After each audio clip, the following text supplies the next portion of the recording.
Perang antara Iran melawan Amerika dan Israel semakin memanas. Di tengah eskalasi konflik ini, muncul laporan intelijen Amerika yang menyebut Rusia diduga memberikan informasi strategis kepada Iran. Pertanyaannya, apakah benar dan sejauh mana sebenarnya peran Rusia dalam konflik ini? Saya diskusikan bersama dosen dan analis Timur Tengah dari Universitas Bina Nusantara, Tia Mariatul Kiptiah. Mbak Tia, selamat malam dengan Tifal di sini.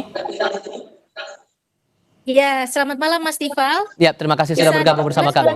Suara Mbak Tia sudah cukup terdengar jelas. Terima kasih sudah bergabung bersama kami. Kalau mengaitkan dengan Iran yang pernah latihan bareng Rusia sebelum konflik ini pecah, informasi intelijen bahwa Rusia ada di balik Iran ini cukup kredibel atau tidak menurut Anda, Mbak?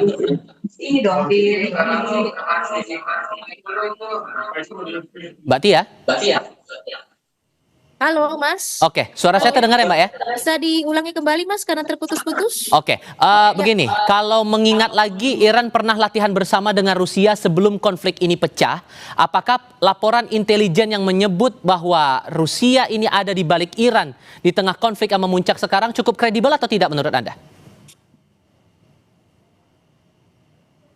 Ya, saya melihatnya bahwa berdasarkan statement dari Menlu Iran ya, Menteri Arakci menyatakan bahwa Rusia tidak terlibat secara langsung, tapi kerjasama militer Iran dengan Rusia sudah terjalin sudah cukup lama. Sebelum serangan ini terjadi juga mereka sudah banyak bekerja sama dalam hal militer, termasuk juga saya pikir bukan persoalan data intelijen saja ya.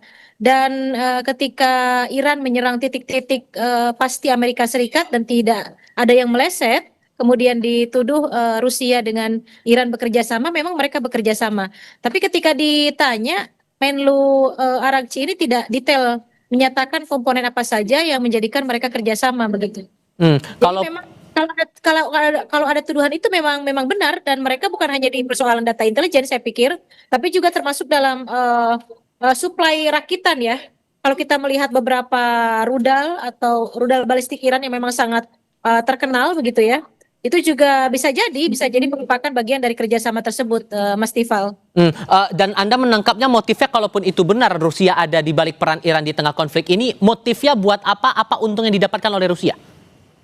Ya, sebenarnya kan dalam peta politik global itu ada dua kekuatan ya. Satu aliansi Amerika Serikat dan sekutunya, satu lagi adalah Rusia dan sekutunya. Artinya kalau Rusia membiarkan Iran terbenam, sama saja ini akan memberikan hegemoni kuat Amerika Serikat di Timur Tengah.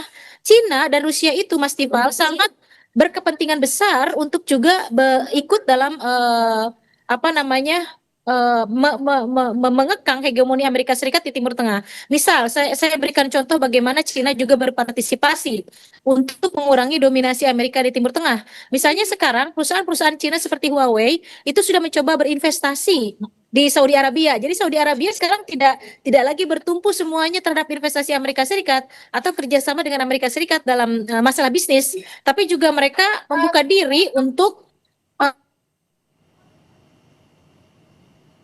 Mbak Tia? Kami coba perbaiki dulu komunikasi kami dengan narasumber kami.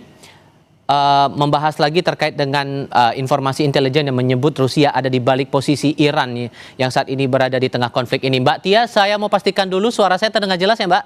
Tadi sempat terputus. Ya, sekarang ya, Oke, mungkin bisa dilanjutkan lagi Mbak soal kepentingan tadi, kalaupun kemudian benar ya, Rusia ada di balik Iran. Ya, jadi persoalan Rusia di balik Iran saya pikir secara peta politik global kan terbagi dua. Satu Rusia dan sekutunya, kemudian Amerika dan sekutunya.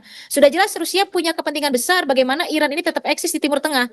Tujuannya untuk menghalau hegemoni Amerika Serikat di Timur Tengah.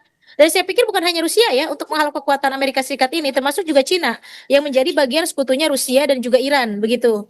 Jadi caranya bagaimana? Cina sekarang sudah mulai berinvestasi di beberapa negara di Timur Tengah. Misalnya Huawei sekarang Mas, itu juga ada berinvestasi di Saudi Arabia. Ini merupakan bentuk bagaimana supaya Amerika tidak mendominasi Timur Tengah lagi.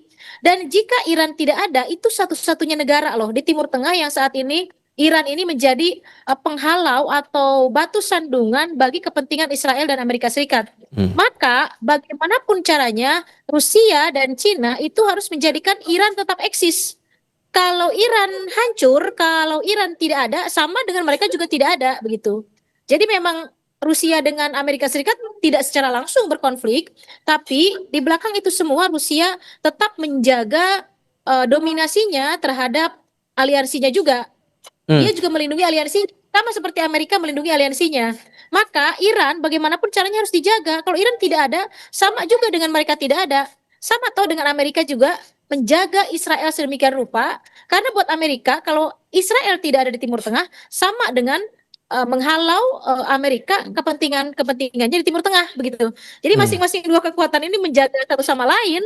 Bagaimanapun caranya itu pasti Rusia dan Cina akan menjadikan Iran tetap ada. Bagaimanapun caranya, termasuk membantu berbagai informasi intelijen, kemudian kerjasama militer, supply senjata dan lain-lain, termasuk kerakitan dan lain-lain. Tapi memang deklarasinya, statementnya di dunia internasional baik Rusia dan Cina itu masih soft ya, hanya berupa kutukan dan tidak terlibat, begitu kan? Tapi kalau kemudian, sorry saya potong Mbak, tapi kalau kemudian melihat ada informasi intelijen seperti ini, walaupun kemudian sudah ada reaksi yang tampak meragukan dari Donald Trump atas informasi itu, menurut Anda AS akan bereaksi bagaimana nanti?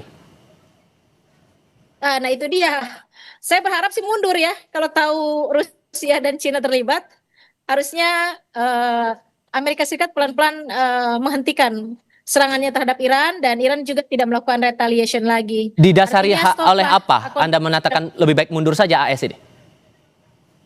Karena kalau terus-terusan dibombardir dan sampai sebagaimana Trump menyatakan harus sampai selesai, Iran harus sampai lebur, saya pikir Rusia dan Cina tidak akan tinggal diam. Dengan tidak akan tinggal diamnya Rusia dan Cina, itu artinya konflik makin melebar, makin panjang, dan efeknya bukan hanya terhadap Iran saja, ini akan memberikan efek yang luar biasa pada politik global. Bukan hanya pada regional saya pikir, tapi pada politik global dan juga pada perekonomian, termasuk juga ke kita, ke Asia dan juga ke Asia Tenggara begitu. Jadi sebagai orang yang fokus dengan Timur Tengah, riset Timur Tengah, dan saya juga di Indonesia, bagaimana caranya statement-statement media dan juga saya akademisi itu harus menstop konflik ini karena efeknya akan terkena dampaknya terhadap perekonomian kita begitu.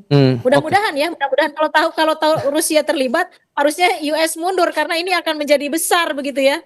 Jadi beberapa scholars yang memprediksi akan perang dunia ketiga bisa jadi begitu. Dan harusnya ini juga dilihat dari sistem pertahanannya juga. Kalau kemudian Rusia dan Tiongkok ini bergabung dengan kubunya Iran melawan AS dan Israel, ini secara kekuatan pertahanan masing-masing juga udah kelihatan mana yang mencolok menurut Anda begitu?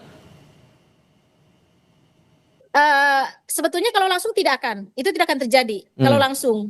Tapi backup secara tidak langsung itu sudah mereka lakukan sebetulnya. Karena begini, perhitungan saya dengan kondisi ekonomi Iran di bawah sanksi Amerika Serikat selama 70 tahun, itu rasanya impossible Iran demikian bagus melakukan serangan balik atau retaliation, bahkan bisa mengetahui titik-titik lemahnya Amerika Serikat begitu. Dan kita melihat bahwa beberapa rudal balistik Iran jarang yang meleset begitu ya. Jadi memang mereka sudah bermain, sudah ikut serta, hanya saja tidak secara langsung.